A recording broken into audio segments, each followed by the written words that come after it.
가보겠습니다. 자, 홍준표 후보의 발언 듣고 이제 관련 얘기 나눠보도록 하겠습니다. 이 나라 대한민국을 국간에 갖다 바치겠다는 겁니다. 그래서 국민 여러분들이 나섰습니다. 제주에서 서울까지 전국 방방곡곡에서 대역전의 기적이 시작이 됐습니다. 오늘 내로 모든 사람 징계 다 풀고 그 다음에 입당하겠다는 사람 다 입당시켜라. 사무총장에게 비대위원들한테 다 요청을 해서 오늘 내로 대통합 구도를 만들어라. 그렇게 지시를 했습니다. 일단은 김영남 위원님께 질문을 해봐야겠네요. 문재인 후보는 이 나라 자유 대한민국을 북한에 갖다 바치겠다는 거다. 이렇게 홍준표 후보가 오늘 기자회견했는데 어떤 의미일까요, 이게? 그러니까 문재인 후보의 불안한 대북관, 안보관을 문제 삼은 것입니다. 그러니까 문재인 후보께서는 그 전에는 대통령이 당선되면 미국보다 북한을 먼저 가겠다고 본인이 인터뷰를 하셨죠. 근데 뭐 또 최근에 미국의 워싱턴 포스트지하고 인터뷰할 때는 또 미국을 먼저 가겠다고 말을 바꾸셨습니다만 그것뿐만 아니라 사실상 사드 배치와 관련해서도 사실상 반대 입장을 유지하다가 지금은 뭐 표현은 전략적 모호성이라고 표현은 하고 있습니다만 사실상은 사드 배치에 반대하는 입장으로 보입니다. 그리고 저희가 가장 문제 삼고자 하는 것은 지금 북핵 위기가 점점 고조되고 있는 가운데 북한이 본격적인 핵 개발을 시작한 게 1994년도부터입니다. 근데 1994년에 공교롭게 김일성이 사망하고 나서 북한은 소위 그네들 표현으로 고난의 행군이라고 하는 100만 명 이상이 그야말로 굶어 죽는 아주 엄청난 경제난을 겪었거든요. 그런데 이 3조 원 이상이 소요되는 핵 개발이 가능했던 것은 바로 김대중 정부, 노무현 정부를 거치면서 10년 동안 그야말로 달러, 현금으로 지원된 북한에게 보내줬던 그 돈으로 핵 개발이 이루어졌고 2006년 10월 노무현 정부 후반기에 이제 1차 핵실험이 완료가 됐습니다. 그래서 이러한 불안한 대북관, 지금의 북핵 위기를 몰고 온 정당 또 그 후보에게 정권을 넘겨줄 수 없다. 이런 취지로 홍준표 후보가 말씀하신 겁니다. 네. 서가만 단장님 하실 말씀 있으시죠? 네, 하시죠. 네. 참 이게 그냥 뭐 입으로 나오면 다 말인 줄 아는 모양입니다. 참 다시 정말 잉크도 마르기 전에 지금 재판받고 있는데 우리 국민들 지금 선거 치르는 이 국민들의 마음도 생각하지 않고 다시 도로 새누리당, 다시 도로 친박당으로 가겠다는 이 홍준표 후보의 머리는 생각은 도대체 무슨 생각인지 모르겠습니다. 뿐만 아니고 그냥 늘 대선 때 있어 왔던 이 북풍몰이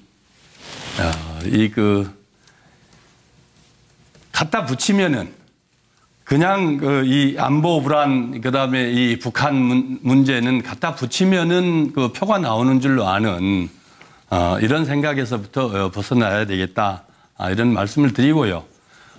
다시 한번 말씀을 드리면은 대한민국의 이 안보는 보수가 지켜오는 게 아니고 사실 우리가 지금 대결 국면으로 대결로만 갈 수는 없지 않겠습니까? 대화와 타협,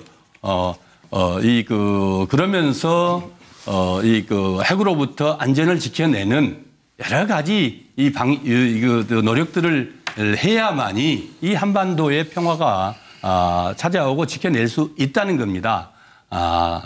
정말 그런 것들까지를 다한 노력들을 우리 국민들이 다 알고 계세요. 그래서 너무 그렇게 몰아붙이고 또 거짓으로 그렇게 국민들을 호도하지 않기를 바라겠습니다. 네. 혹시 김영남 위원님께서 반론하실 건가요? 아니 정확하게 이제 뭐 무슨 말씀하시는지 정확히 몰라서 지금 반론을 하실 서 단장님의 말씀은 네네. 이게 이제 북풍몰이다 이런 주장을 하시는 것으로 보입니다. 근데 지금 그것은 북핵으로 인한 안보 위기에 대한 현실감이 전혀 없는 말씀을 하시는 것이 아닌가 싶습니다. 지금 뭐 민주당 쪽에서는 그동안 이제 안보나 국가 간을 문제 삼으면 이게 북풍몰이다 아니면 안보 장사한다 이런 식으로 공격을 외면하셨지만 지금 그동안 북한에 그렇게 우호적인 자세로 됐던 중국마저도 지금 북핵 시설에 대한 요격을 하면 미국에서 그 북핵 시설에 대한 요격을 하면 그것은 중국도 묵인하겠다. 내지는 최근에는 이제 북한과 중국 간의 우호 조약도 깰 수 있다라는 식으로 지금 강하게 네. 북한을 압박하고 있고 북핵 시기 해결을 위해서 국제적으로 다 협력하는 이 상황에서 그러면서 위기가 고조되고 있는데 그거에 대한 너무 현실 감각이 없으신 거 아닌가 싶습니다. 네, 시간 정확히 지켜주셔서 감사드리고요. 서가반 단장님 뭐 반론 다른 분들도 말씀 듣고 가실래요? 알겠습니다. 이제부터는 1분이라고 제가 말씀드렸습니다. 반론은요. 자, 하시죠. 김철구 대변인님. 하시죠. 적대적 공생관계의 부활. 북한 빼면 할 얘기가 없습니까? 경남도당에서 인공기까지 동원해서 다른 후보들 거기에다 씌워서 이렇게 하고요. 참 저는 이런 생각이 드네요. 지금 홍준표 후보는 사실은 그 당에서는 후보를 안 냈어야 돼요. 국정농단 사태에 책임 있는 세력의 후보입니다. 이번 대선만큼은 자숙하고 반성해야 될 후보, 세력의 후보인데 이분이 나와서 대지 점점점 이걸로 외신을 타고 모든 외국에 대한민국 그래도 10대 경제 강국입니다. 이 국격을 완전히 훼손시키고 유세 때마다 막말하고 결국 홍준표 후보가 당선될 거라고 생각하는 국민들이 많지 않습니다. 이렇게 적대적 공생관계로 갈라치기 선거를 하는 것은 결국 본인이 가장 싫어하는 세력의 수장인 문재인 후보의 선거대책위원장 역할밖에 더 하겠느냐 이런 말씀을 드립니다. 1분 됐습니다. 네. 네. 1대1 반론이 가능한 건가요? 안 됩니다. 그건... 네. 어차피 이 안철수 후보 얘기할 때 또 관련 공격을 또 공격이랄까. 저희는 룰은 지킵니다. 네. 그렇게 해주시면 네. 어차피 앞서 서갑 의원 단장님께서 이게 불리한 게임 아니냐 하는데 지금 김용남 위원님이 느끼기에도 지금 불리한 상황이다. 발언권이 없는 것처럼 느껴집니다. 똑같은 상황입니다. 지금. 자, 진수희 본부장님 하실 겁니까? 네네. 하시죠. 문재인 후보의 안보관이 불안하다는 걸 홍준표 후보가 지적한 것일 텐데 역시 홍준표 후보 그동안 해왔던 그 어법답게 굉장히 좀 저질 거의 막말에 가까운 그런 수준으로 그러니까 비판을 해도 좀 격조 있게 비판을 했으면 좋겠다는 말씀을 드리고요. 저는 그 부분보다는 이 탈당파 복당이라든지 그 징계 해제 같은 이런 일들을 지시했다라는 표현에서 제가 정말 좀 어안이 벙벙했는데요. 아무리 선거 때 후보의 뜻이 중요하다고 하지만 재입당을 하거나 징계를 해제하는 이 절차는 그 당이 정한 규정에 따라야 됩니다. 민주적인 공당이라면 결과 못지않게 절차적인 정당성도 확보가 돼야 되는데 이 후보 한마디로 지시를 해서 복당시키고 징계했던 거 해제한다? 저는 이거야말로 제왕적 후보. 대통령이 되시지는 않겠지만 되신다 하더라도 거의 제왕적 대통령의 모습을 미리 보고 있는 거다. 저는 그런 생각을 했습니다. 네. 시간 주셔서 감사드리고요. 자, 박원석 단장님의 얘기도 들어보겠습니다. 홍준표 후보 요즘에 이제 캠페인을 보면 당선되겠다는 생각이 전혀 없는 것 같아요. 2등 내지는 3등 해서 당권 투쟁하겠다 이 전략으로 확실히 옮긴 것 같고 왜 그러냐면 북한에게 체제를 갖다 바친다. 여기 있는 어떤 당의 후보가 돼도 체제 선택 선거라 그러는데 민주주의나 시장경제라는 체제의 본질이 변하지 않습니다. 그런 낡은 반공 메카시즘으로 선거를 치르는 거 국민들이 동의하지 않고요.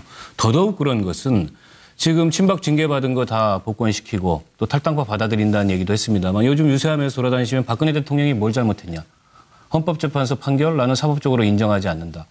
물론 이의를 제기할 수 있어요. 근데 대통령이 되시겠다는 분이 그동안 그렇게 오랫동안 국민들이 촛불을 들고 국회가 탄핵하고 헌법재판소가 숙고해서 내린 판결에 대해서 인정 못한다. 이거는 사실 우리 헌법에 대해서 존중할 의사가 없다는 것과 다름 아니라는 생각이 들고요. 더 나아가서 사면 얘기까지 걸어내요. 지금 박근혜 대통령 이제 기소돼가지고 재판받아야 되는데 이런 모든 면을 종합해 봤을 때 선거는 포기했구나. TK와 일부 수구 보수 세력을 중심으로 해서 당권을 유지하고 지금 자유한국당을 홍준표 당으로 만드는 게 목표구나. 저는 그렇게밖에는 판단이 안 됩니다. 네. 아마 추가 발언 기회가 한 차례밖에 없어서 답답함을 느끼실 겁니다. 하지만 이 다른 후보들 얘기할 때 잘 기억해 놓으셨다가 이 공격 포인트로 삼으신 전략을 하시면 될 것 같습니다. 왜냐하면 개별적으로 반론 기회를 드리면 아마 오늘 뉴스와이드 한 4시간 이상은 해야 될 것 같습니다. 그래서 그런 점을 좀 이해를 해 주십사 하고 양해를 부탁을 드리겠습니다. 자, 이제 기호 3번 안철수 후보 얘기로 넘어가 보겠습니다. 발언 듣고 오겠습니다. 과거에 머무를 건지 미래로 한 걸음이라도 더 나아갈 건지 결정하는 선거입니다.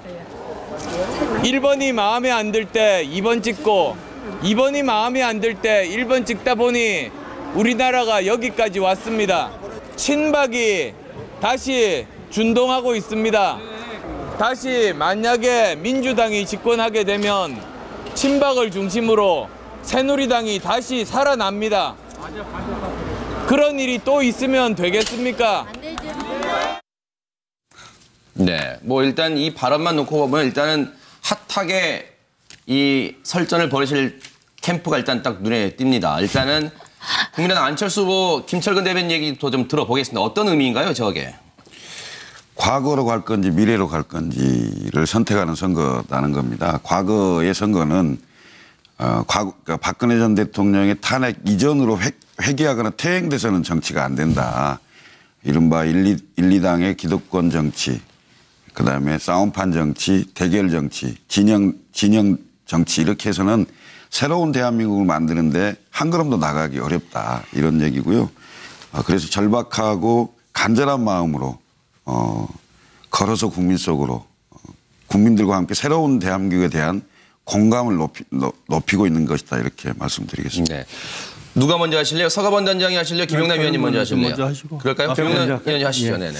그 안철수 후보께서 이제 과거와 미래를 이야기하시는데 사실은 이제 선거운동 방법 중에 대선에서는 저렇게 백팩 메고 거리 뭐라 그러나요? 이걸 뚜벅이 유세라고 칭하시는 것 같은데 이게 사실은 전혀 참신성은 없습니다. 이게 2014년도 지방선거 때 지금 박원순 시장이 했던 거 그대로 해요. 그러니까 조금 뭐 창조성이라든지 참신성이 있어야 되는데 저기 백팩에서 아마 도시락까지 나오면 저는 같은 기획사에 의뢰를 한 컨셉 아닌가라고 생각할 정도로 뭐 이렇게 참신성이 없습니다. 그리고 친박 말씀을 하시는데 지금 바른정당에서 자유한국당으로 복당하시는 분들을 받아들이는 것, 또 징계가 내려졌던 친박 의원들에 대한 징계를 풀는 문제는 지금 새로운 대통령 누가 돼도 가장 중요한 국정 과제 중에 하나가 통합이 되는 거 아닙니까? 근데 친박 의원들도 어쨌든 그 주민들의 선택을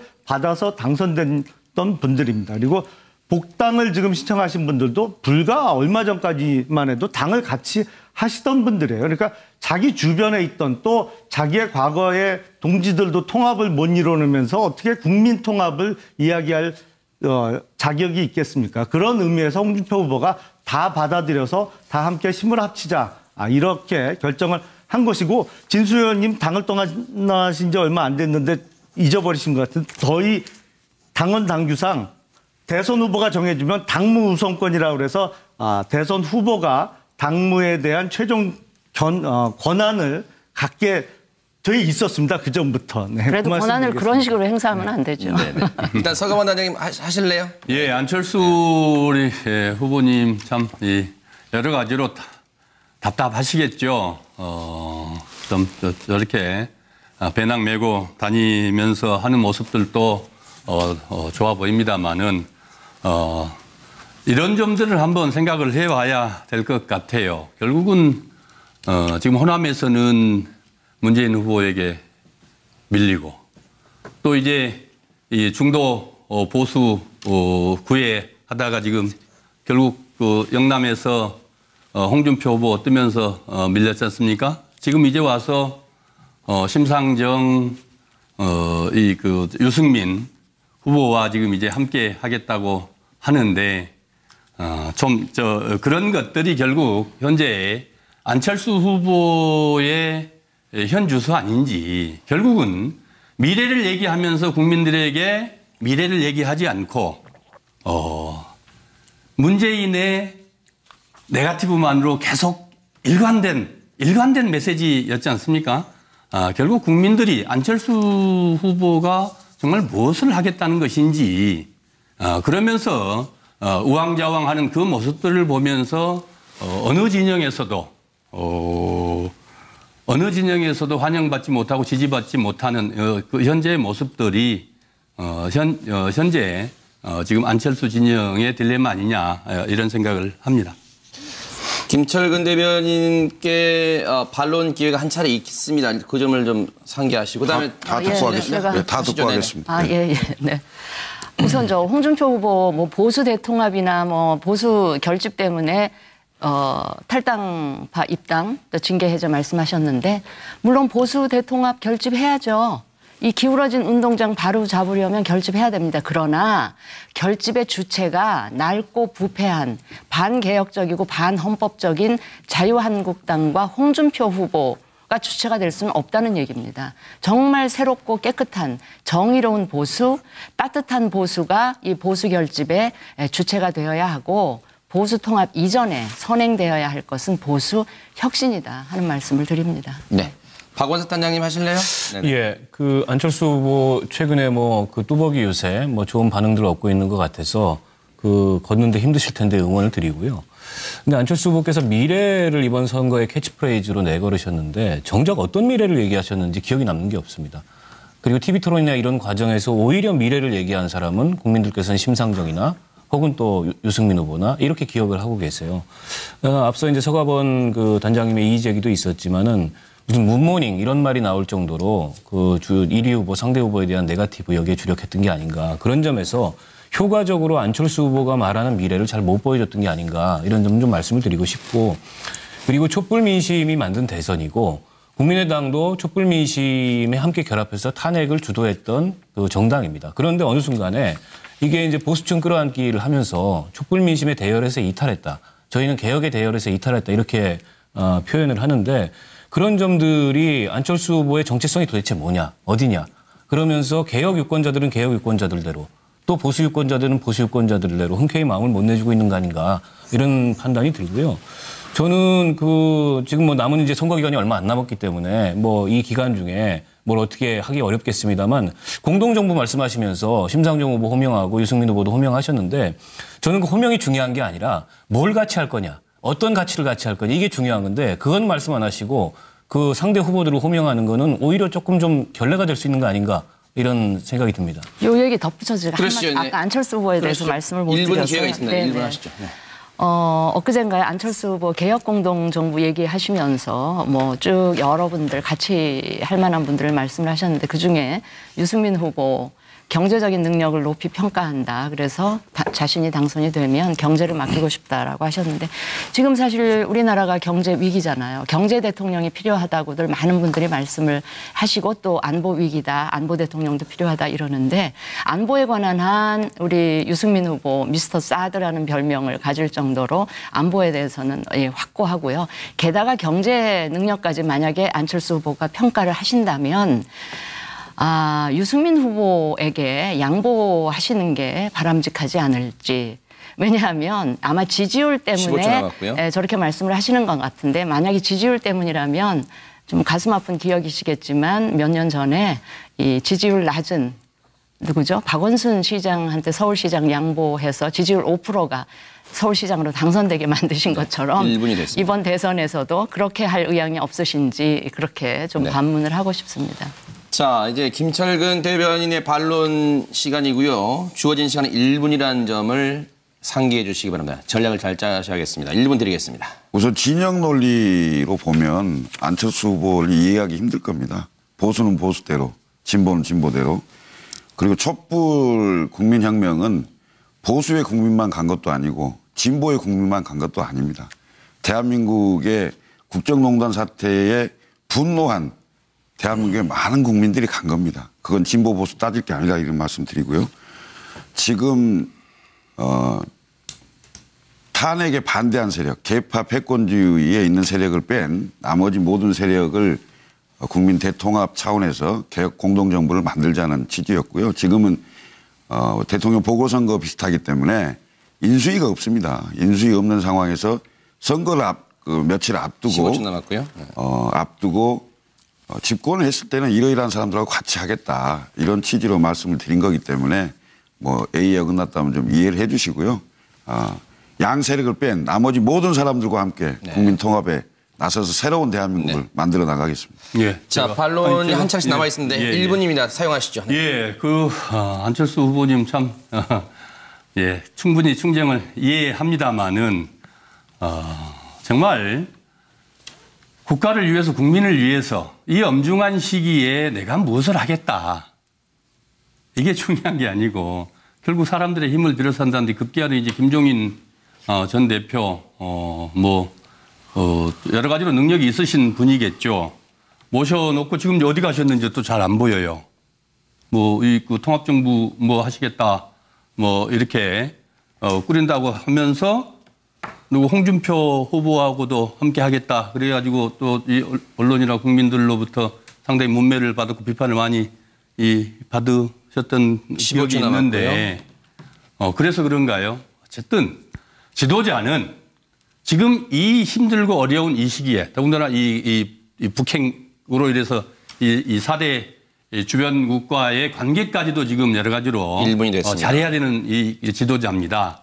무엇을 해야 할지 정리할까요? 좀 더 공부를 해야 되지 않을까 이런 생각입니다. 김용남 의원님도 반론 기회 쓰시겠습니까? 네. 안철수 후보님이 이제 최근에 유승민 심상정 후보와 함께하겠다는 말씀만 하신 게 아니고 다른 당에 있는 안희정 도지사나 이재명 시장 그리고 원진홍 도지사까지 함께하겠다고 그분들의 의사와는 전혀 상관없이 이제 일방적으로 말씀을 하셨는데 국민의당에 손학규 전 상임 고문이나 천정배 의원님 등 국민의당의 인적 자원이 워낙 모자라서 다른 당에서 사람을 빌려와야 될 정도고 본인이 경제가 자신이 없어서 유승민 후보에게 경제를 맡겨야 될 정도라면 차라리 이번 대선을 포기하시고 5년 더 공부하시고 준비하시고 나오는 게 옳은 선택이 아닌가 싶습니다. 네. 김철근 대변인 입장에서 답답하실 건 발언권이 없으니까요. 하지만 공평하게 지금 기회가 가고 있다는 점만 말씀드립니다. 자, 이제 후보들의 발언을 저희가 다 들려드리기 위한 차원에서 이번에는요. 기호 4번 유승민 후보의 발언과 기호 5번 심상정 후보의 발언을 잇따라 듣고 관련 얘기를 쭉 풀어보도록 하겠습니다. 사전 투표는 4번 투표라는 이야기를 들을 정도로 저를 찍은 사람이 많다고 듣고 있습니다. 제가 만난 사전 투표 하신 분들은 전부 저를 찍었더라고요. 그래서 부산, 울산, 경남 물론이고 대구, 경북에서도 저는 지금 바닥이 뒤집어지고 있다고 느끼고 있습니다. 이런 불미스러운 일이 생겼을 때일수록 더 당당히 나서야 한다고 생각했습니다. 피해자가 숨어야 하는 일은 저희가 살아가야 할 우리나라에서 절대 있어서는 안 될 일이고 저희 아버지 유승민 후보가 꿈꾸는 대한민국에서는 결코 없을 일입니다. 심상정하게 찍는 표는 홍준표 잡는 적폐 청산 문재인 견인하는 개혁 견인 새정치 안철수를 대체하는 정치혁명 1타 3피라고 생각하는데 동의하십니까 여러분? 잘한다. 바로 문재인 대 심상정 구도가 성사될 때 새로운 대한민국을 위한 개혁이 시작될 것입니다 여러분.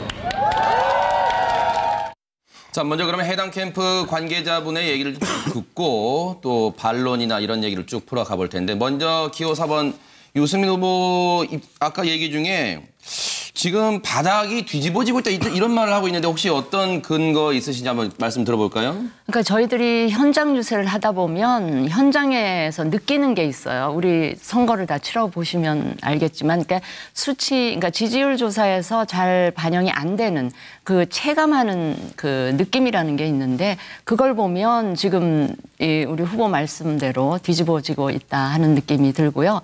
게다가 지금 후보가 그쪽에 가지는 못하더라도 지금 전국 각지에서 온갖 다양한 방법으로 응원, 격려, 지지, 그다음에 후원금 굉장히 다양한 방법으로 이 지지를 표시해 주고 있기 때문에 저는 지금 우리 이번 선거가 예년 선거와는 달리 기존의 이 투표 관행 선거 문법이 적용되지 않는 선거를 우리가 지금 치르고 있다. 그래서 5월 9일 딱 선거 끝나고 투표함 열어보면 정말 깜짝 놀랄 만한 결과가 올 거라고 보고요. 우리 유승민 캠프에서는 지금 마지막 캠페인으로 유찍기를 하고 있습니다. 뭐냐면 유승민을 찍으면 기적이 일어난다. 여러분들은 5월 9일 날 기적을 보시게 될 거고 이제까지와는 전혀 다른 정말 새로운 대통령의 모습을 보시게 될 겁니다. 하는 말씀을 드립니다. 박원석 단장님 얘기 들어보니까 심상정 후보가 1타 3피를 강조하고 있습니다. 네. 화투 용어를 써서 좀 맞아요. 이해는 소통 될 것 같습니다. 이해를 돕기 위해서 아주 간결한 용어를 썼습니다. 결국 이제 유권자들께서 이제 선거일 임박해 오기 때문에 한 표의 효용성에 대해서 여러 가지 생각을 하실 것 같아요. 근데 지금 우리 국민의 민심 중에 가장 큰 부분을 차지하는 건 정권 교체입니다. 부인할 수 없다고 보고요. 근데 정권 교체 저는 이루어졌다고 생각합니다. 사실상. 그거는 여론조사 추이를 보든 뭐 모든 지표를 보더라도 사실상 정권 교체 이루어졌다고 보고 그렇다면 그냥 정권 교체에서 끝날 게 아니고 정권 교체 플러스가 있어야 된다. 그 플러스는 단지 정권 교체를 넘어서서 국민이 원하는 그런 근본적인 개혁 또 변화 이거를 추진할 수 있는 힘을 만들어야 되는데 바로 그 힘이 심상정이다. 이 말씀을 드리는 거고요. 그래서 저희가 좀 전에 이제 후보 유세에서 나왔지만은 세 가지 의미가 있다. 심상정에게 주는 표는 이 홍준표 후보 잡고 적폐 청산하는 표고 그리고 개혁인지 아닌지 불분명한 안철수 후보의 개혁을 대체하는 그러니까 안철수 후보를 대체하는 그런 정치혁명을 열어나가는 표고 또 문재인 후보를 견제하고 개혁을 견인하는 그런 표다. 그런 면에서 지금 시점에 한 표의 효용성이 가장 높은 표는 심상정에게 주는 한 표다. 1타 3피입니다. 아, 네. 나머지 세 캠프 얘기도 좀 들어볼까요? 누가 먼저 하실래요? 자, 네. 서가번 단장 먼저 하시죠. 지금 유승민 후보나 심상정 후보 국민적으로 대단히 TV 토론에서도 그렇고 지금 유세 과정에서도 국민적으로 지지를 받고 또 선거를 좀 정말 이 정책 선거로 또 그러면서도 축제 분위기로 끌고 가는 모습들은 대단히 고무적이고 우리 정치 발전에 큰 도움이 된다 이렇게 생각을 합니다. 뿐만 아니고 정말 이제 정치를 왜 하는지에 대한 근본적 물음도 함께 우리 국민들에게 국민들이 생각해 볼 수 있는 그런 계기를 주는 것은 저는 대단히 고무적이고 바람직하다 이렇게 생각을 합니다. 우리 박원석 단장님 여러 가지로 서운함을 많이 말씀하셨습니다만은 선거는 선거입니다. 우리가 좀 잘 기억해 또 문재인 후보가 정권 교체의 적임자고 또 국민들의 지지를 받고 있다고 말씀해 주신 것도 대단히 고맙게 생각을 합니다만은 마지막 순간까지 겸손하게 그러면서도 최선을 다하겠다는 우리 당의 또 후보의 전략이라는 걸 말씀을 드리고 또 아픈 선거 과정에서 또 지난 선거 때마다 아픈 기억도 있습니다. 잘 아시지만 서울시장 선거 때 한명숙 후보가 나갔을 때 노회찬 후보 나와서 0.2%인가요? 표차로 정말 근소한 표차로 졌습니다. 그때도 노회찬 후보 서울 시민들의 사랑을 받아서 표를 많이 가져갔죠. 그것을 가지고 누가 비난을 하거나 잘못했다 얘기는 아닙니다. 저희들의 우리 당의 또 우리 후보의 지지자들의 이 마음가짐을 얘기하는 것이고 정리를 좀 부탁드립니다. 또 그래서 마지막 순간까지 5월 9일 8시 그 마지막 순간까지 겸손하게 낮은 자세로 최선을 다하겠다. 이런 각오로 선거에 임하겠다는 말씀을 임하고 있다는 말씀을 다시 한번 드리겠습니다. 김용남 의원님이 먼저 발언 신청 있으셨기 때문에 듣고 올게요. 자, 하시죠. 예, 유승민 후보께서 최근에는 더욱더 홍준표 후보나 자유한국당에 대해서 심한 말씀을 많이 하고 계십니다. 그리고 막말에 가까운 말씀도 가끔 하시는데 저희는 이거에 대해서는 대응을 안 하고 유승민 후보를 포함해서 바른정당에 계신 분들이 언젠가는 또 다시 힘을 합쳐서 정당에 돌아오실 거라고 믿기 때문에 기다리고 이거에 대해서는 별도의 말씀을 안 드리겠습니다. 다만 심상정 후보님 관련해서는 1타 3피 말씀을 심상정 후보께서 하셔서 드리는 말씀입니다만 사실은 지난 대선에 심상정 후보가 중도 사퇴를 했습니다. 소위 당시 문재인 후보로의 사실상의 단일화에 합류하시면서 중도 사퇴하셨고 또 그 이후에 총선에서는 사실상 민주당의 양보를 받아내면서 총선에 지역구에 당선을 하셨는데 이번에는 꼭 중간에 그렇게 사퇴하지 마시고 끝까지 낙장 불입하시라 이 말씀 드리고 싶습니다. 사퇴 용어 많이 나옵니다. 네. 자, 그럼 먼저 하실래요? 아니면 제가 하고 가겠습니다. 네네. 저는 1번, 2번은 그 탄핵 반대 세력과 개파 패권주의 세력으로서 과거 정치 세력으로 봅니다. 그리고 지금 4번, 5번 합리적인 진보와 개혁적 보수는 미래 세력으로 보고요. 저희가 대통합 정부와 개혁 공동 정부를 얘기할 때 그렇기 때문에 과거 세력보다 미래 세력들하고 같이 하겠다는 취지로 말씀을 드렸던 거고요. 그리고 이제 안희정 지사, 김부겸 의원, 이재명 시장, 박원순 시장, 그리고 남경필 지사 이런 젊고 유능한 분들하고도 개혁 공동정부를 같이 할 수 있다 이런 얘기입니다. 이것은 선거가 끝난 이후에 같이 새로운 대한민국을 건설하는데 그런 분들과 같이 하겠다 이런 취지로 말씀드렸다는 걸 말씀드립니다. 박원석 단장님 이제 반론입니다만 1분입니다. 예. 해주시죠. 우리 김영남 의원이 저희 걱정을 해주시는데 아니 사퇴해야 될 후보가 사퇴를 안 하고 있는데 저희가 왜 사퇴를 하겠습니까? 이번에 하지 마십시오. 그 말씀은 좀 네. 홍준표 후보를 먼저 돌아봐야 될 말씀이라고 생각하고요. 서가번 의원님 이제 낮고 겸손하게 모든 사실은 후보와 캠프가 그렇게 해야 된다고 생각합니다. 근데 지금 문재인 후보 쪽에서 보이는 모습이 저희 정의당의 당원들이나 지지자들에게는 굉장히 높고 권위적으로 보이는 모습이 있습니다. 다음에 정의당을 지지하면 된다 이런 말씀들이 저는 그렇게 보이고요. 역대 대선을 보면 그리고 주요 선거를 보면 사실은 민주당과 저희 정의당의 관계는 동반 상승 동반 하락이었습니다. 저는 이번에도 그럴 가능성이 굉장히 높다. 그렇기 때문에 선거 며칠 앞둔 상황에서 양쪽의 지지자들 간에 과도한 그런 갈등이나 이런 걸 유발하지 않는 그런 언행들이 서로 간에 필요하지 않을까 이 부탁의 말씀을 드리고 싶습니다. 감사합니다. 저도 반론해야 되는 거 아니에요? 네, 하시죠. 1분 드릴게요. 근데 남은 시간이 방송 시간이 정해져 있기 때문에 별로 들을 시간 없습니다만 일단은 하시죠. 1분 드릴게요. 유승민 후보에게 막말 수준의 얘기를 했다고 말씀을 하셨는데요. 홍준표 후보가 자격이 없는 후보라 무자격자라고 했고요. 또 용서를 구해야 될 주체가 용서를 한 해 만에 용서를 하는 주체로 적반하장적인 행태를 보이는 것에 대해서 부끄러운 후보라고 이야기를 한 거고요. 홍준표 후보가 이제까지 보여주신 막말에 비하면 이거는 아주 품격 있는 그런 지적이었다고 저는 생각을 합니다. 네, 그러면요. 방송의 시간이 있기 때문에 두 분이 양보해서 30초씩만 하면 반론하실 수 있을 것 같아요. 자, 서가번 단장님 30초 드릴게요. 그다음에 김용남 의원 30초 드리겠습니다. 하시죠. 네. 예. 어쨌든 이 선거가 끝나고 이제 정부가 구성이 되면은 결국 우리는 지금 인수위도 없습니다. 당선되면 바로 대통령이 취임하거든요.